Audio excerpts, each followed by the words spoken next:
3 أسرار في السحور لازم نعرفها علشان نخس كويس جدا في رمضان. الحاجة الأولى، السحور وجبة رئيسية لازم تتاخد، ولازم نعرف إن رمضان 3 وجبات، فطار وسحور، وبعد الفطار بساعتين لازم اخد وجبه. السحور يفضل ان انا اخد واجمع بين 2 بروتين او 3 بروتين في السحور، واقلل بقدر المستطاع النشويات.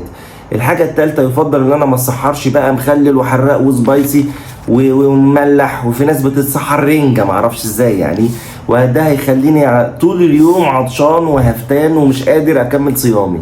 الحاجه المهمه اللي انا بنصح بها كل الناس، نتسحر بروتين وسلطه وخضار وفاكهه عشان تزود لي معدل الميه في جسمي على مدار اليوم وما الاقيش نفسي عطشان. دخل الحبوب الكامله زي الشوفان والكورنفليكس بانتظام في سحور رمضان، دي مهمه جدا جدا جدا، تديني فيتامينز عاليه جدا ومريحه جدا للقولون والجهاز الهضمي، وهضم سهل وامتصاص سهل، ما تعمليش تخمه وتخليني اكون نشيط طول نهار رمضان.